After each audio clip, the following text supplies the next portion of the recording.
Good morning. We'd like to thank you for joining us here with our online streaming at Grace Baptist Church. We are going to be doing only streaming today. It was kind of just the way the circumstances worked out for us today. We had several of our folks who are ill, and we have some traveling, and it worked out to where it was pretty much just going to be my family, and we decided to go ahead and we just do streaming online only for today, since everybody has just been wiped out, unfortunately. So we thank you for joining us today.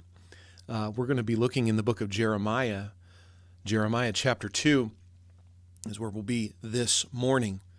Hope you all had a good week as we head into December. Already December 4th. Christmas is coming.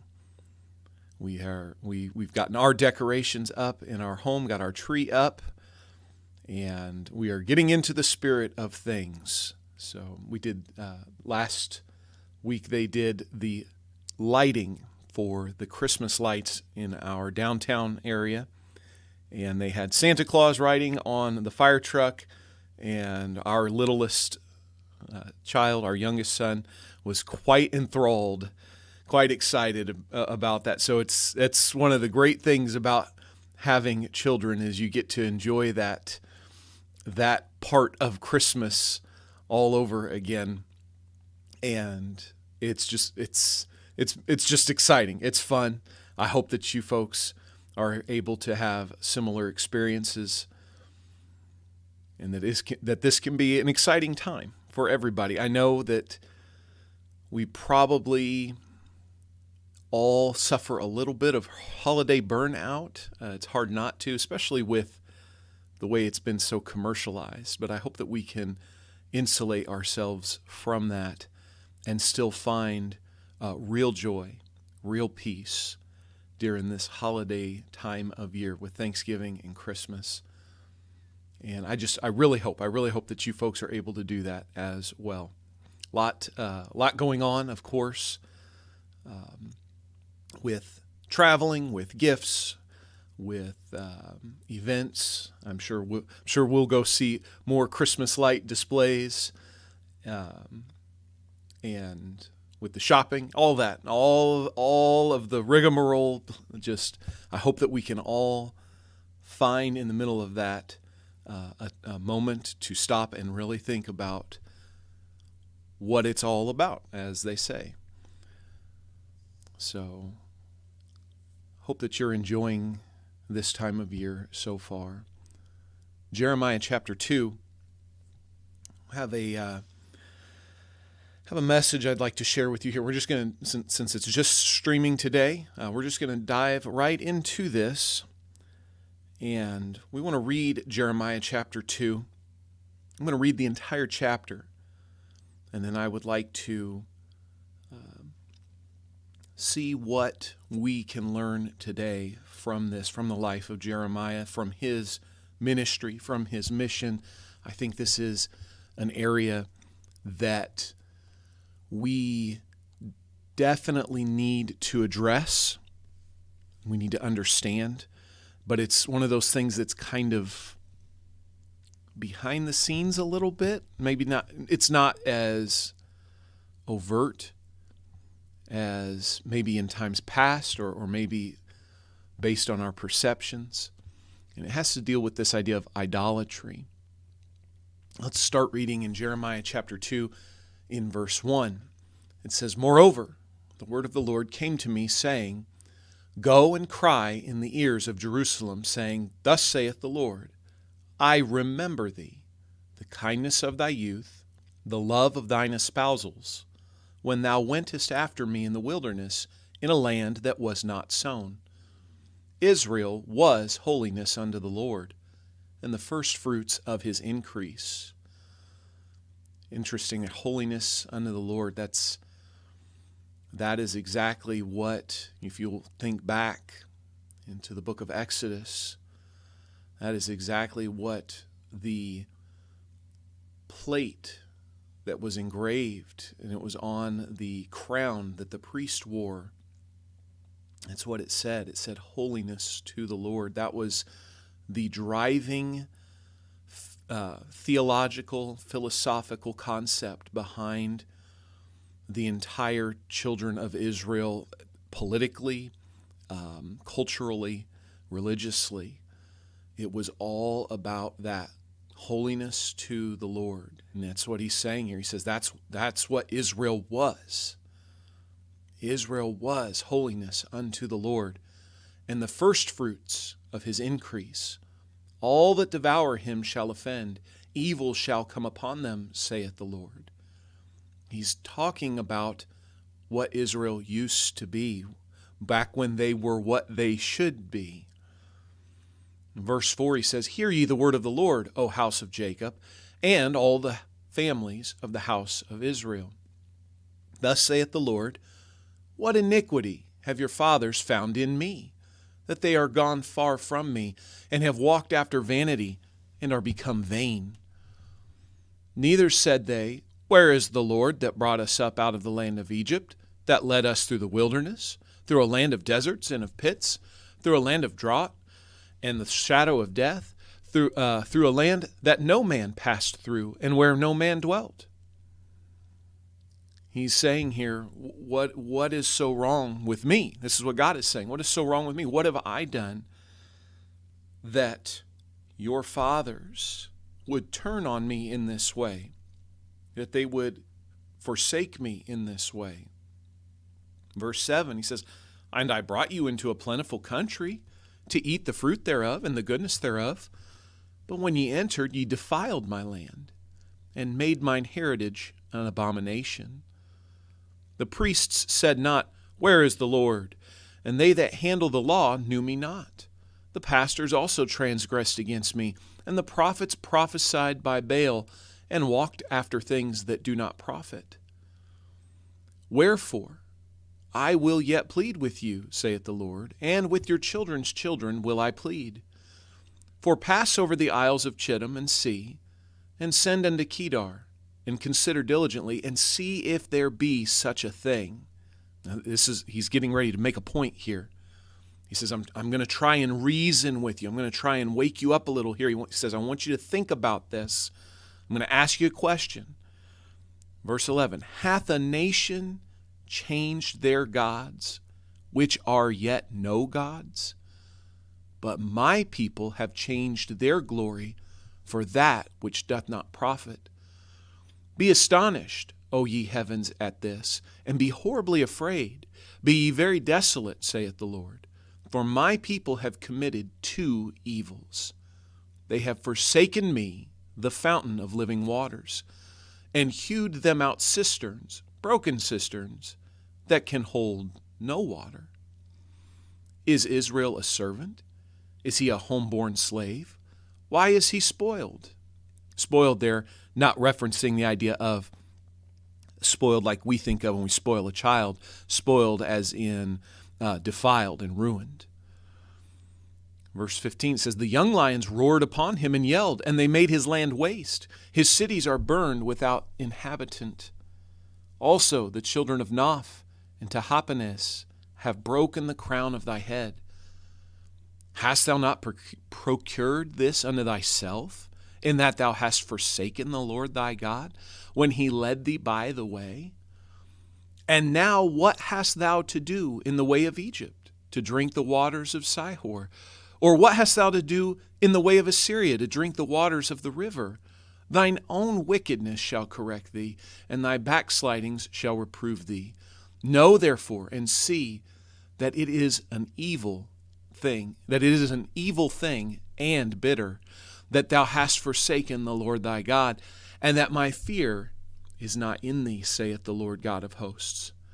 For of old time I have broken thy yoke, and burst thy bands. And thou hast said, I will not transgress, when upon every high hill and under every green tree thou wanderest, playing the harlot.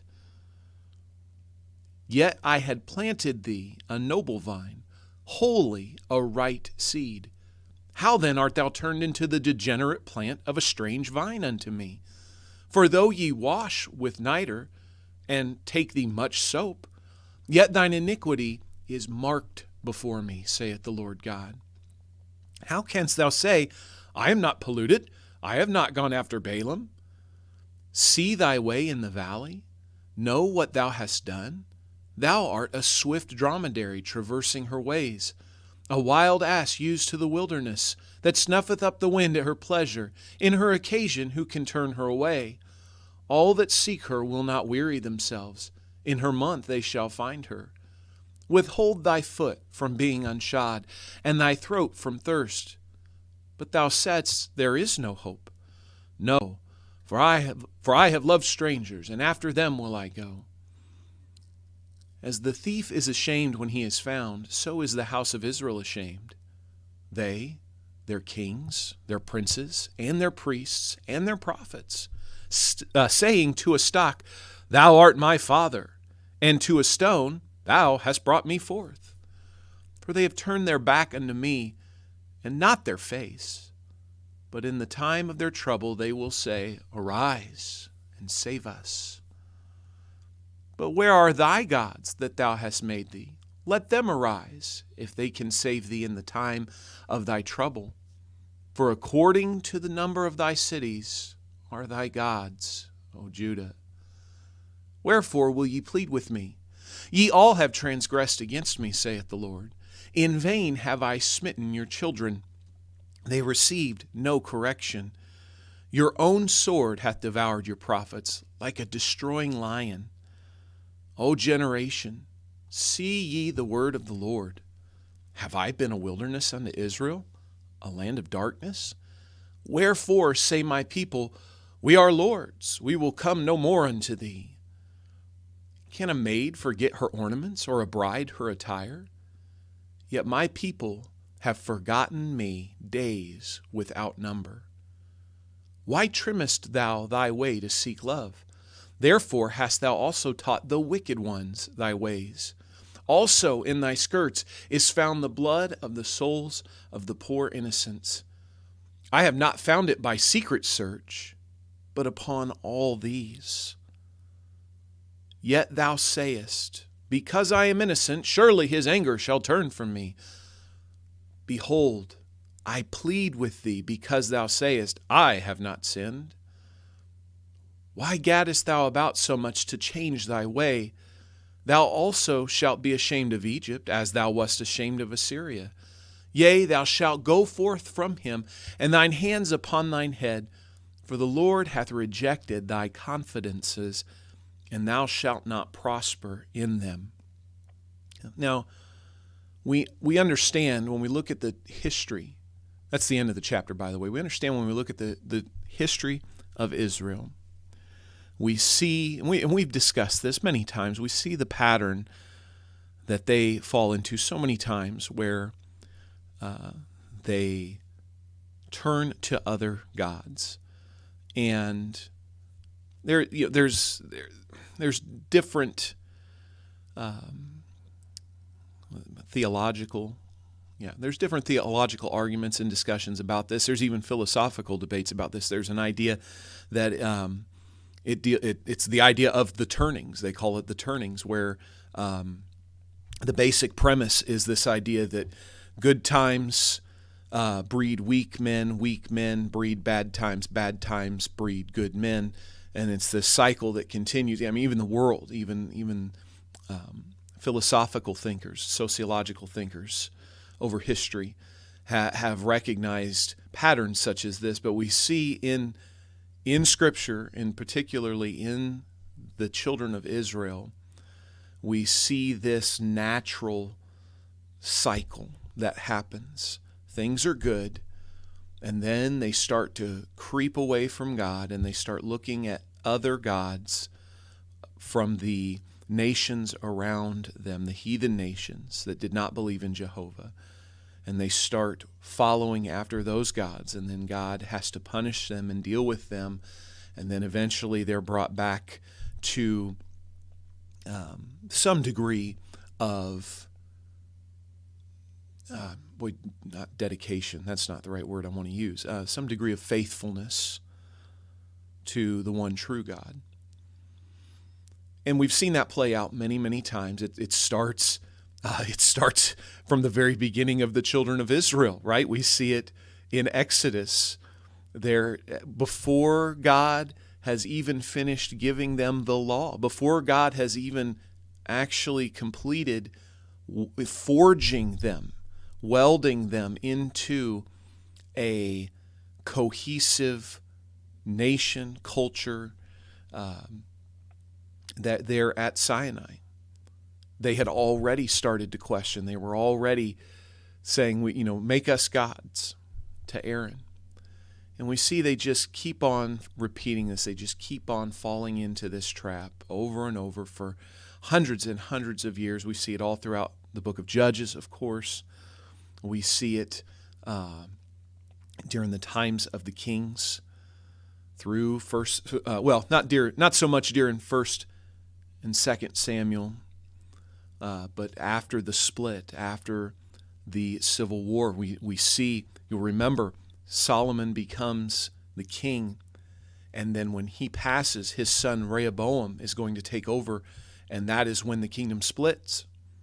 And there is a servant of Solomon's that leads the 10 northern tribes in revolt because Solomon's son basically said, it's going to be even harder with me as king. It's going to be more difficult. I'm going to be more oppressive and more demanding. And so that caused a split. And you'll remember, God comes to, his name's Jeroboam, he comes to that servant of Solomon. He says, look, this wasn't what I wanted. I didn't want the kingdom to split, but you are a leader. You are an effective leader. You have these 10 northern tribes that are following you. And he promises him, he says, if you will continue to serve me and to believe in me and to worship me, he says, I will bless you. He says that just because there has been this split, you are still part of my people, and I still want to be your God. And Jeroboam gets that message, and he turns right around, and he creates 2 idols, 2 calves, and sets them up in those northern 10 tribes and just leads them straight into that idolatrous worship. And then, of course, even the southern kingdom of Judah, which is who is being addressed here actually in Jeremiah, they go back and forth and back and forth. They yo-yo for decades and decades. And now we come to Jeremiah. And you'll remember, we've discussed this idea that Jeremiah, it was ministering at the time of King Josiah, and this was a time of revival for the children of Israel. But as we've also discussed, and we looked at this not that long ago, we preached out of the life of Josiah. This revival was only a deceleration, if you will. Remember that God expresses to Josiah, I will hold off on my impending judgment, but it's still coming.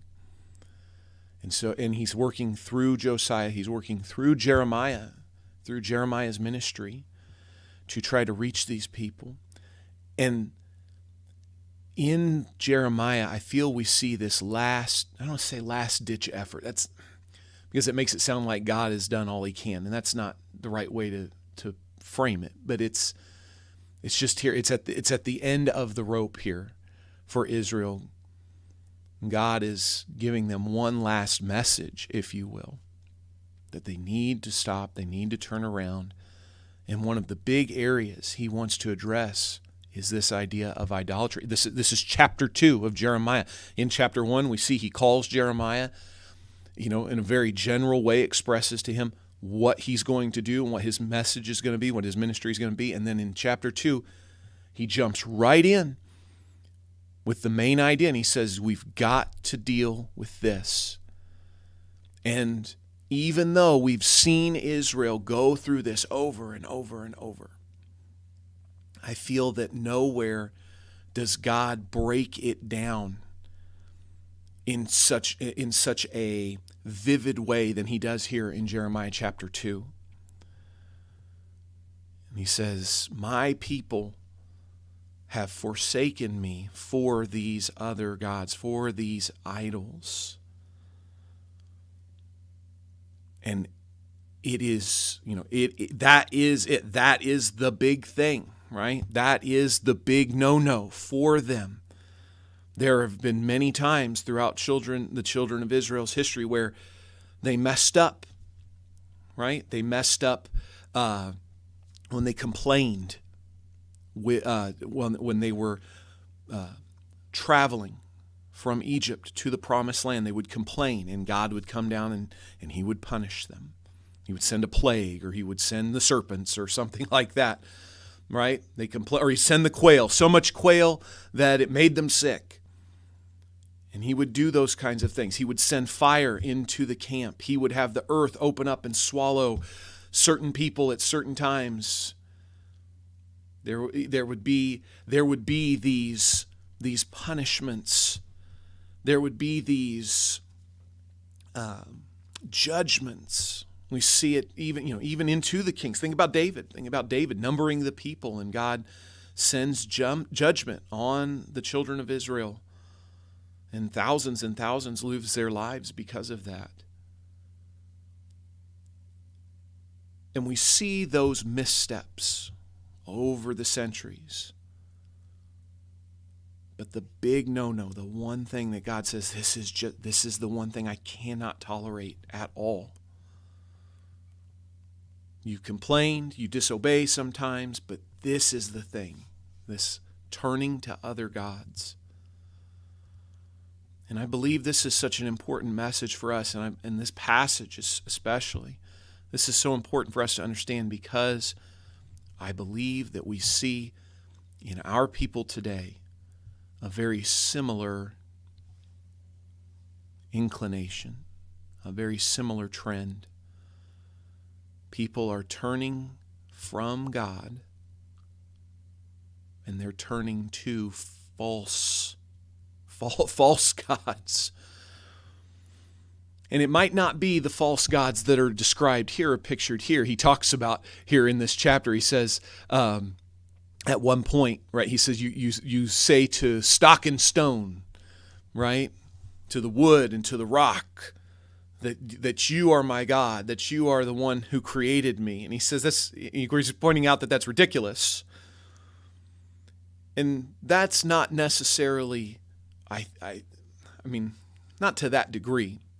I don't think that anybody today is, well, I think very few people today are looking at a physical, inanimate object and in their hearts and minds thinking that it is the source, that it is the center of the universe, and that it is the origin point for all of existence and reality, and that they must perform ritualistic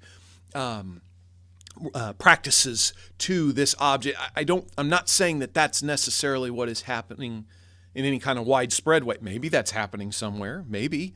I wouldn't doubt it. I wouldn't doubt that somebody somewhere has some kind of statue in their home, in our nation somewhere. I'm sure that it happens. But the type of idolatry that we're addressing is more ideological. It's more internal.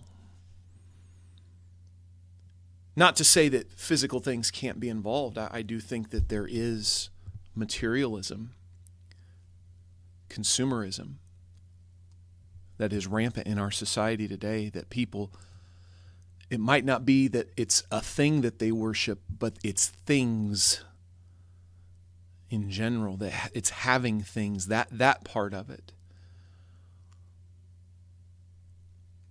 But it's not isolated to just those physical, tangible things,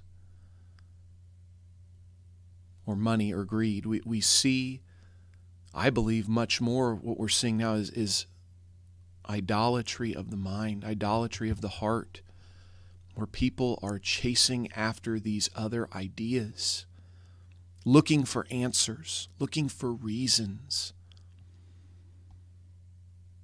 We see this so much in our political conversations. We see it in our medical conversations. The reason that this person is struggling is because they have this condition or they have this problem, and we're worshiping things like medicine and worshiping things like science and saying those are the things that provide the answers. Those are the things that are the reason, the source. And if we can just follow this procedure or follow this line of ideas, or if we can just vote this person in, that will answer everything. That will solve all our problems. That will make everything better. And it's to this degree of worship. And by the way, this is not this is everybody. This is people from all walks of life. This is even addressed to believers and non-believers alike. I believe there are people today who even profess to be Christian, profess to believe in God and in the Bible, and yet we still see idolatry creeping into their lives. And this is what Jeremiah has to say about this. This is what God has to say about this through Jeremiah.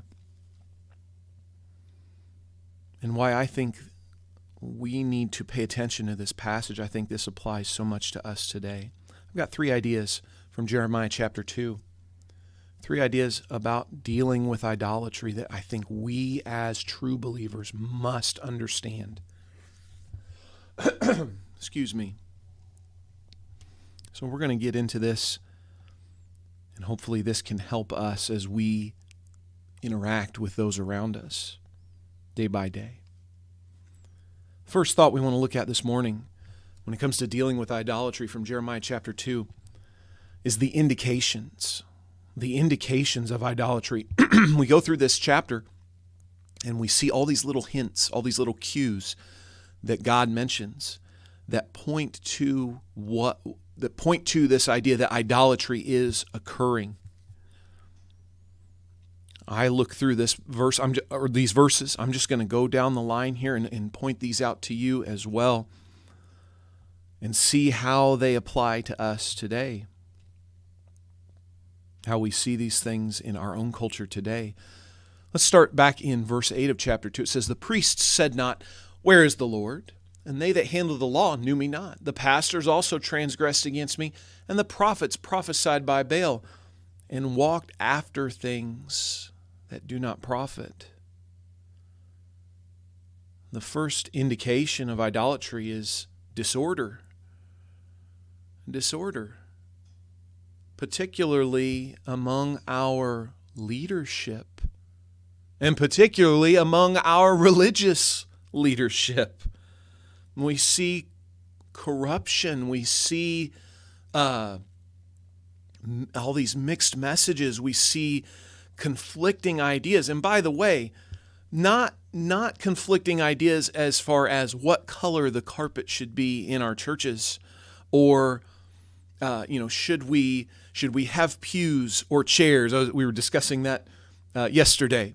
I was talking with my son about that. We were talking about pews, and because we're looking at purchasing some nicer chairs for our church, for our fellowship hall, and we were talking about pews. We were looking online. We were looking at some people who were selling pews, and I said, "Man, I wish we had." It's sad to me. It's sad to see so many churches, so many places that are giving. They're just donating. They'll give away pews. They have pews, and they don't want them anymore. They don't need them anymore. And I was sharing with him. I know it never says anywhere in the Bible that you have to have pews. If you go into a church and there's no pews, it doesn't make it any less of a church. It doesn't make it wrong or anything like that. But I don't know. I feel like there's just something so traditional, something so reverential about it. But at the end of the day, I know that when we stand before God, God is not going to say, you can't come in because your church had chairs and not pews. I know that that is not a criterion for God to judge us necessarily. We're not talking about debates like that. We're talking about people arguing over established, obvious truth in God's Word. There's a major denomination that has just come out as part of their conference, part of their convention. One of their decisions that they made is, I don't know if decision is the right way to say it, one of their updated positions is that the miracles of the Scripture are just stories. They're just myths. This is a major, mainline denomination, one that was just instrumental to the rise of Christianity in our nation, and it's spread, and it's very how established it became. We see denominations being torn apart right now over these gender issues. With the recent abortion debates, I've even seen it. We see, folks, we have leaders in our nation at the very top who claim to be part of the largest Christian church, the largest Christian denomination in the world, and they support infanticide. That's disorder, folks. This is an indication of idolatry. It's not little debates on little things. These people are corrupted, and they are arguing with each other over the craziest things.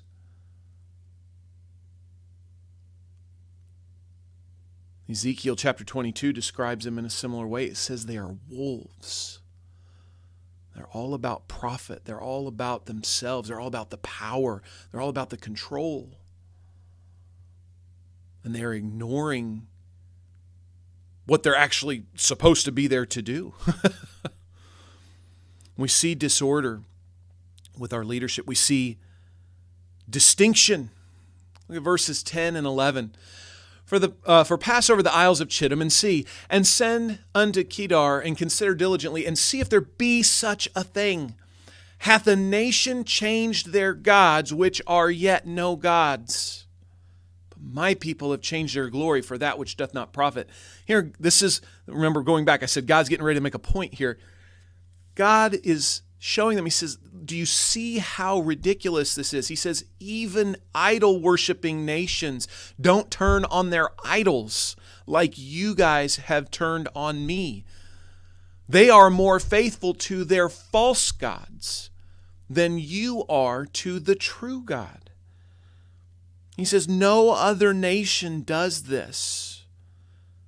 He talks about Chittim there. Chittim, this is Old Testament. This is the old school name for the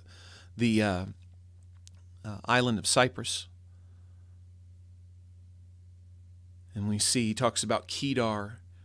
And he's talking about from east to west is what he's saying. Look around you is what he's saying. None of the other nations do this.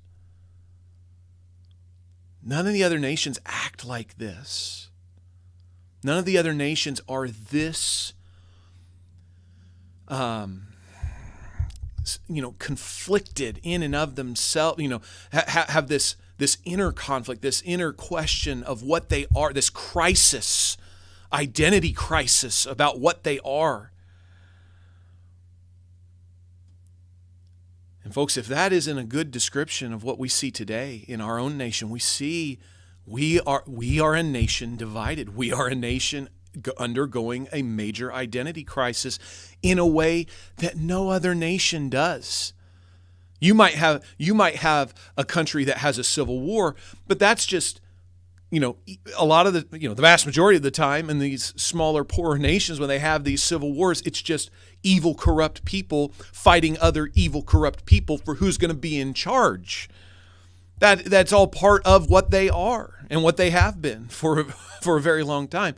But here we think about our nation and how young our nation is relatively, and the shift that we have gone through in the last 70, 80 years, post-war America. The identity shifts, the identity highs and lows and modulation and that we have gone, not vacillate, not, hang on. What's the word? Not oscillate. I am blanking on the word I'm trying to say. Well, we waffle all over the place. And it's so bad, even the rest of the world recognizes it, calls us out on it. I'm not saying that we should listen to them. I'm not saying we should worry about what they're saying, but they see it, they recognize it. He says this is one of the indicators of idolatry. You don't even know who you are anymore. We see disorder, we see distinction. We see the desire here. Look down at verse 23 with me. How canst thou say, I am not polluted? I have not gone after Balaam. He says, how can you say that? How can you act like you are not? Because this is something that this is a major problem right now that he's pointing out. He says, you deny this, right? He says, how can you say this? See thy way in the valley, know what thou hast done. Thou art a swift dromedary traversing her ways, a wild ass used to the wilderness, that snuffeth up the wind at her pleasure. In her occasion, who can turn her away? Not trying to be crude, but what he's describing here, what he's using to picture how Israel's behaving is a camel or a mule, a donkey that is in heat. That's what he says. You're like a barn animal that's rutting around after this. He says you're obsessed with it. You fawn over it. You pore over it. You dump all this time and energy into it. And we see in our people today, they just not. It's the level of intensity, the level of passion that people pour into anything else besides God, whether it's the entertainment industry that makes billions and billions and billions of dollars today. All of the movies, Hollywood, sports, all of that, all that that's there just for us to be amused by. And think about how obsessed people are with those things, how hard they chase after those things, being a fan of things. I'm not saying it's wrong to sit down and watch a sporting event. I'm not going to say that. I'm not going to say it's wrong to watch a movie or read a book and enjoy it. What I'm saying is look, people make this their lives now. You can go to college. Did you know this? You can go to college now and get degrees. They will hand out degrees not for you studying art or studying film or something specific, but for studying a specific director or a specific franchise. You can go study for 4 years and come out and they'll say you're an expert on, Alfred Hitchcock films. And they say that is worthy of 4-year degree. I don't know if they have a Hitchcock degree. I'm just making that, but it's things similar to that. We see the obsession that we pour into travel, to tourism, to hobbies. He says we chase after these things like an animal in heat. Another idea we see, look at verse 26. I've got to get going here. I apologize. Verse 26, as the thief is ashamed when he is found, so is the house of Israel ashamed. They, their kings, their princes, and their priests, and their prophets, saying to a stock, thou art my father, and to a stone, thou hast brought me forth. By the way, the stock there, that's it's timber, right? Trees, lumber, of some kind. He said, anyway, get back to our verse here. He says, Thou art my father, to a stone thou hast brought me forth, for they have turned their back unto me, and not their face. But in the time of their trouble they will say, Arise and save us. We see another indicator of idolatry is the duplicity here. He says, you will turn to these figures, statues that you've carved, that you've formed with your own hands, that you've fashioned, and you will claim to worship them and claim that they are your God.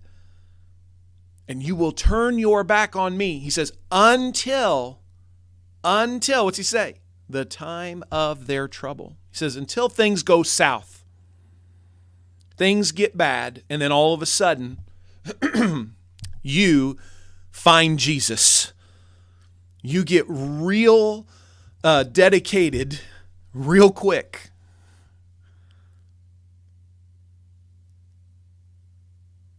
You sing a totally different tune when the going gets tough.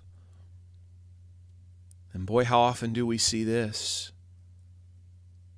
This is, out of all these that we're going to look at, this is not the most critical. This is not the largest, the deepest problem about all this. But I will say this, I find this one, for me personally, I find this one the most frustrating.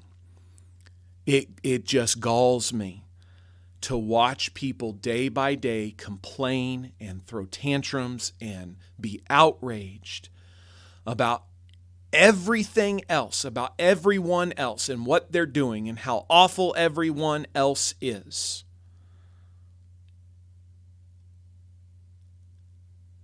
But when it comes to themselves and their own lives and their own behavior, they are not willing to recognize their own role in all of that.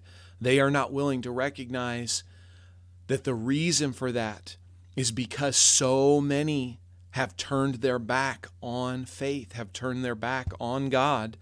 And then when things go bad, when things go south, so many of those same people come out talking about, oh, we've got to pray.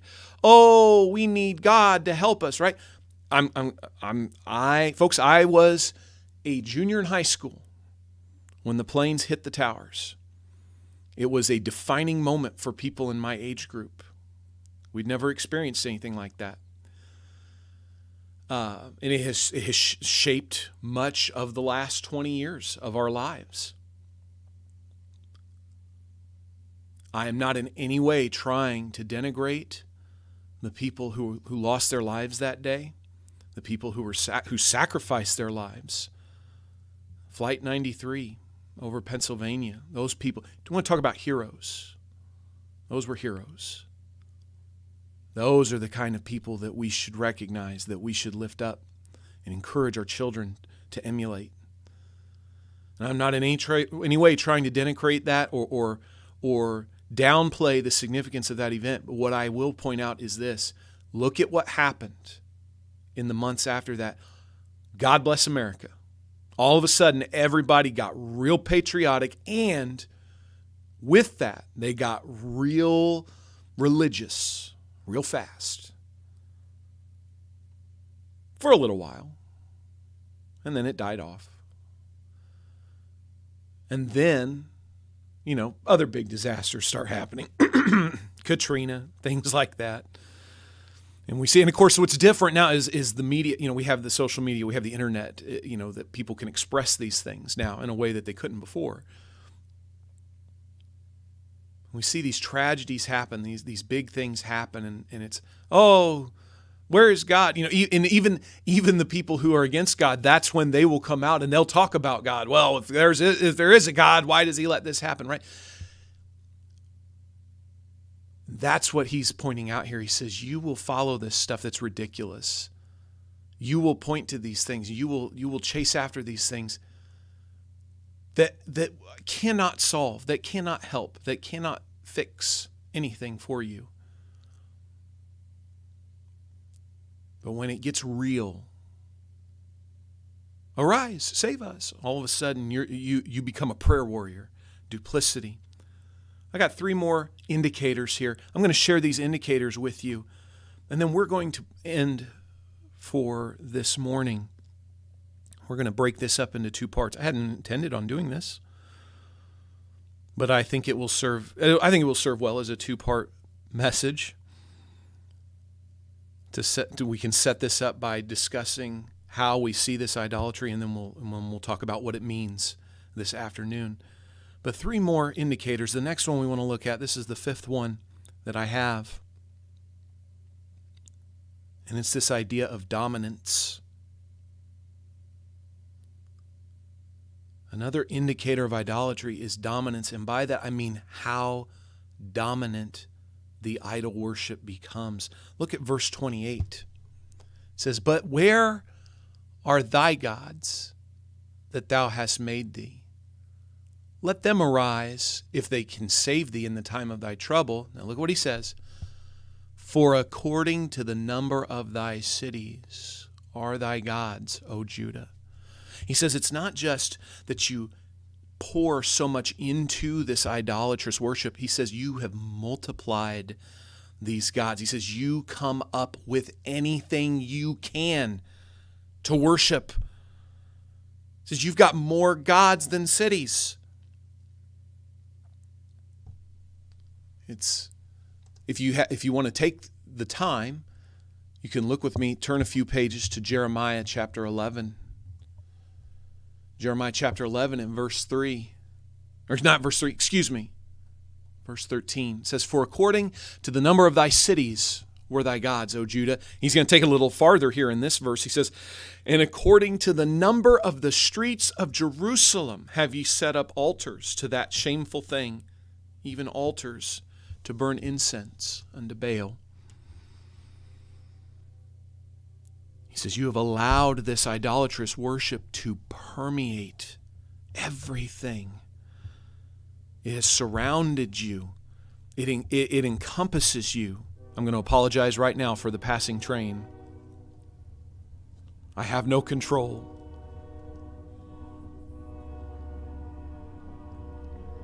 Apparently, the rail workers have not gone on strike yet.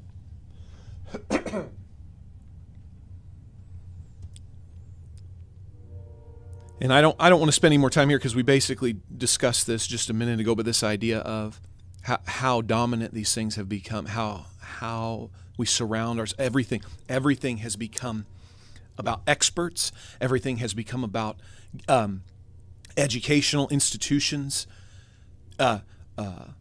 telling us what to think and what to believe. All of the political ideas, the agendas, right? If we just do this, if we just follow this program, if we just put money to this system, if we just have this person in place or this idea in place, this is what will do it. This is what will fix it all. This is the answer. And it's just incessant how they come out all the time coming out with something for us to chase after. I'm not going to spend any more time on that. I want to keep moving here. We're getting into the real serious ones here. Number 6, the 6th indicator we see of idolatry, that idolatry is a problem among our people, as it was among the children of Israel. Look with me at Jeremiah chapter 2, verse 34. It says, "Also in thy skirts is found the blood of the souls of the poor innocents. I have not found it by secret search, but upon all these." What he's saying here is, as part of your descent into idolatry, he says, you have become a violent, bloodthirsty people. And he says, and it's not, he says, this is not a minor thing. He says, it's in thy skirts. In other words, when he's talking about the idea of skirts, it's the idea of the edges. In other words, he says, It's everywhere. It's to every extreme, in every direction. I see this. He says, I have not found it by secret search. In other words, that's God's way of saying it's not hard to find. You are a people whose hands are soaked in innocent blood.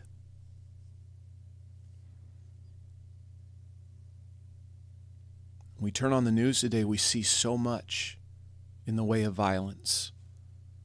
So much in the way of murder, these mass shootings, these mass killings.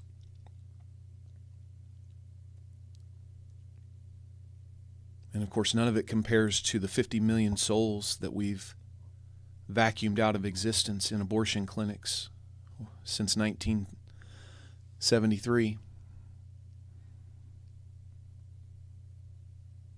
It's everywhere. He says, it's not even hidden. Boy, do we see that today. We see people right now, today.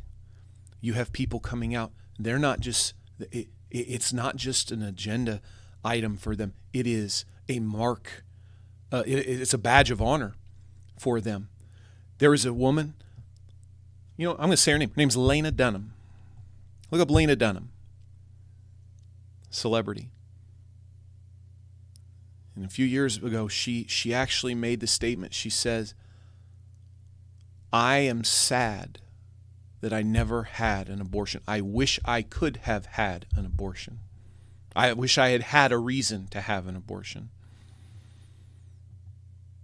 And of course, I'm assuming her thought process is she's trying to say that's how in support of it she is. That's how much she supports, the pro-choice movement. But they'll say things like that, folks. They'll say, hey, can you imagine somebody saying, oh yeah, I didn't get to have my chance to murder somebody, to murder a child. I missed out. Can you imagine that? What kind of headspace do you have to be in? What kind of person do you have to be to say, I missed my chance to murder a child? You know what kind of person? The kind of person who is an idolater. The kind of person that has forsaken God. We see this depravity is another indication. And the last one we see, look at verse 35. We kind of already referenced this, what it said there back in verse 23, but I want to actually bring it home here. Verse 35. Yet thou sayest, behold, or because I am innocent, surely his anger shall turn from me. Behold, I will plead with thee because thou sayest, I have not sinned. He says, you actually, and look at look back at this chapter. He says, you think about all this stuff I've already said. And he says, and you still try to sit there and act like you haven't done anything wrong.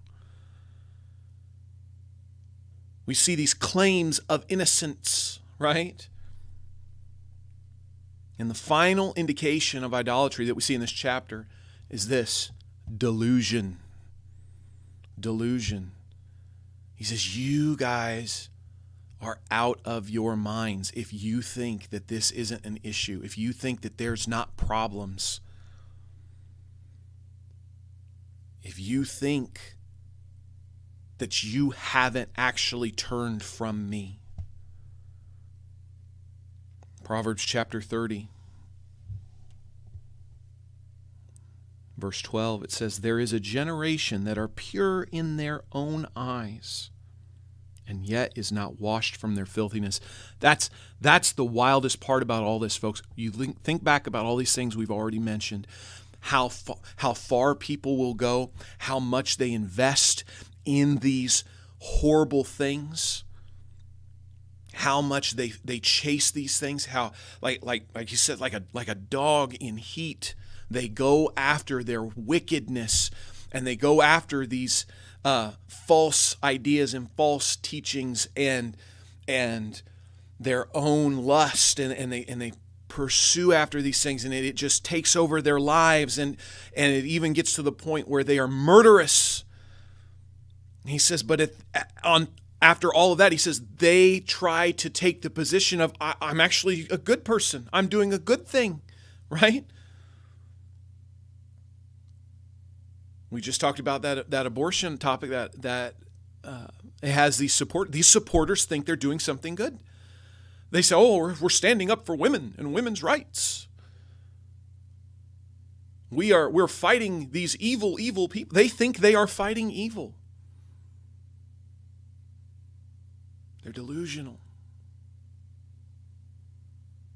We see people, and by the way, this is not isolated to just those of the political left. We see it on our side. We see people today, they think because they wave an American flag and it's all about God and country, right? And they think because they watch a particular news channel and because they wear a specific color of hat that makes them good. That it makes them righteous. And they try to act like they have nothing to do with the problem, like they don't contribute in some way. We've talked about this before as well, this idea of, people will look at their own behavior, things like, especially the big one in our society today, is generosity. I gave something to someone else that makes me good.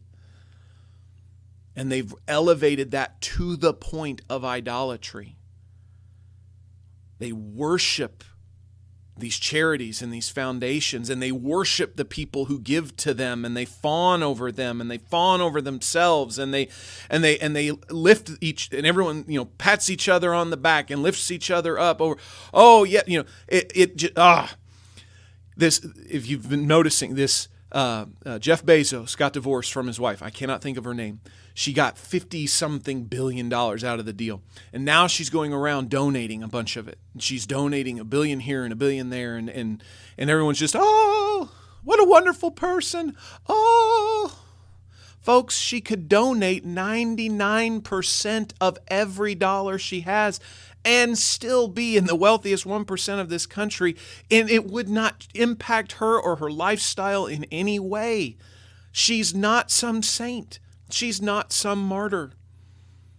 She's not somebody to be worshiped because of this.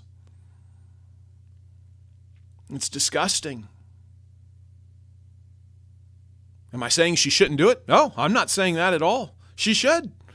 She needs to read James chapter 5. We might do a lesson on that someday. The first part of James chapter 5 is a warning to the wealthy. I haven't done a message here on that because, believe it or not, folks, we don't have very many wealthy people in our church. But she should still do it. I'm not saying that she shouldn't. But what I'm saying is why are we worshiping these people? Why do we worship this idea that because I write a check, that makes me innocent? God says, look what he says in verse 35. He says, "Behold, I will plead with thee." He's trying to say to them, he says, I am begging you, look at this. Look at the reality of the situation. I will plead with thee because thou sayest, I have not sinned.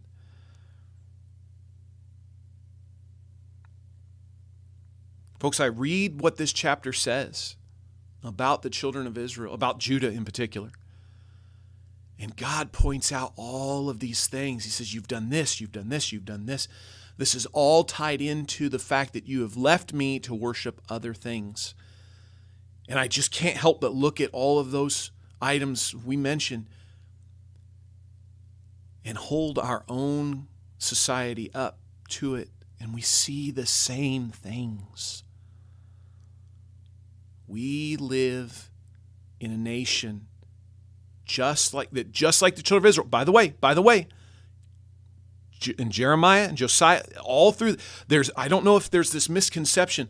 Whenever it talks about them turning from God, it doesn't mean that they were ejecting God from their culture. That is not what happened. All along the way, because this is a critical point to understand, all along the way, it wasn't that they said, oh, we are done with Jehovah. We don't want him anymore. He's out. We're going to worship this other God instead. That is never what happened. What happened was we have Jehovah. But we want to worship these other gods too. We want to follow these other gods too. We want to follow what their priests and prophets teach, and we want to do their rituals, and that was God's problem. It wasn't, when he talks about you've forsaken me, it's not saying that they wrote God off or erased him from their culture. It's just the simple fact that he wasn't the only God anymore. Right? And that's why, this is why he uses the picture of marriage so often. Right? He says, it's not that you divorced me and got rid of me. That's not my problem. He says, it's that you are holding on to me while having all these other lovers on the side. That is the great transgression to God. That is the great infidelity to God. And that's what they're doing here. And we see that in our own people. We still have "In God We Trust" on our money, folks. We still have the 10 Commandments in the courthouses. The majority of people polled still say they believe in a God. It's not that we've ejected God from our culture. That's not it. It's that we have tainted everything. We have polluted everything by taking these other lovers, if you will. And I just see the parallels so much. What does it mean for us as believers? What do we do in the face of all of this? That's where we're going to stop. And that's what we'll look at this afternoon. We'll complete this passage, we'll complete this message in this afternoon hour of worship. We'll do Dealing with Idolatry, Part 2. I did not intend to take that much time on that first idea, folks, but I feel that so many are blind to it. So many, even fundamental conservative Christians seem so blinded to it. They seem so focused on the impurity of our society. They seem so focused on like we talked about with the children of Israel. They had those mistakes, those missteps, those things they would do that were wrong and improper and against God. And they were, and God dealt with them, okay, but it wasn't the big thing. And I feel like that's what even people in our own circles, even people who know the Word of God, I think they get so focused in on the immorality of our society, or the greed of our society, or the parenting woes of our society, or whatever, the family issues, right? The broken homes of our society. I feel like they get zeroed in on these very specific symptoms. And I'm not saying we shouldn't notice the symptoms. I'm not saying we shouldn't deal with the symptoms. What I'm saying is at some point, you've got to address the disease, the cause of these symptoms. And of course, the ultimate cause is sin. It's sin in the hearts of man. And the only answer, the only cure for that is faith in Jesus Christ. That is the ultimate core of all of this that we're discussing. But stepping back from that, you can point to all these little things. But really, I think this is the big thing. A society who claim to follow Jehovah God, the Judeo-Christian God, and yet, in reality, in practice, officially that's what they do, but in reality, idols of the mind. We need to see this. We've got to see it for what it is. And in this afternoon's message, we'll look at some of the layers of what this means, some of the significance of what this means, and what we as Christians need to do, how we need to handle this, what we can do on our end. We can't save people, right? Only God can save people, but we have a role to play in all of this. What is that? We'll look at that this afternoon. So, dealing with idolatry, folks, do you see it? Maybe, as we were going through these things, maybe you even realized there's something in your life that is borderline idolatrous. Maybe there's a behavior, maybe there is an interest, a pursuit in your own life that when you look at it objectively, you realize, you know what, this is something that is encroaching on my relationship with God. It is encroaching on having a mind that is being brought into captivity. This is against having that mind of Christ. I'm supposed to be on that journey of becoming like Christ, and this part of my life, it's keeping me from that. It's siphoning off my attention and my resources and my love and my dedication that should be going to God. Again, I'm not accusing you of having a statue in your house that you worship. I'm not accusing you of that. But I think even we as true believers have to be careful. Remember, this was the children of Israel. These were people who had the temple and they saw an actual cloud on the temple. They actually saw God's presence there. And they saw all these miracles and all these things he performed. And they still, think about that. Think about the children of Israel at Sinai. God just parted the Red Sea for them and had the 10 plagues on Egypt. And they show up at Sinai and like, we don't know if this God's the real deal. How do you, how? The cognitive dissonance there. But that's what we see today. Even with our own people at times. So maybe one of those things we looked at, maybe it spoke to you. Maybe there's something you need to address in your own life. I'm going to end there. I am 20 minutes past 11, folks. I'm sorry. But I feel very passionately about this message and this idea. And I think a lot of what you folks are getting, what you're catching, is the backlash from me having to take a sociology class in my current college, my college track that I am on. I am taking this sociology class, and it is just burning me up because it is what sociology is. If you want to boil it all down, it is men who don't want to acknowledge God and don't want to acknowledge sin and trying to come up with anything else they can to explain why people are the way they are.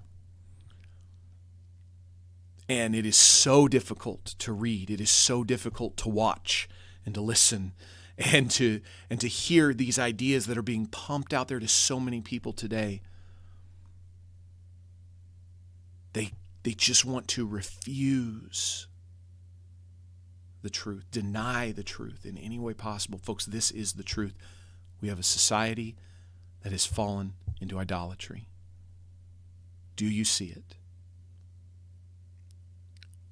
That's what we had for you this morning. I'm going to go ahead and have a word of prayer, and then we'll close. Father, help us to see it. Help us to look at what Jeremiah tells us about an idolatrous people and realize we're there.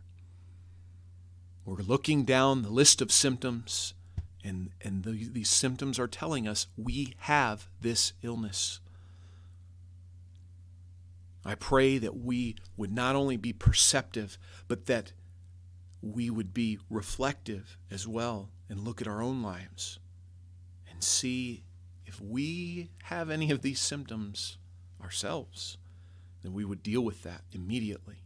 I pray that you'll bless this message. I pray that as we finish it this afternoon, that that we can bring some inspiration, that we can bring some hope. The situation is dire, but it's not done. We still have you. We still have a part to play. We can still see great victory.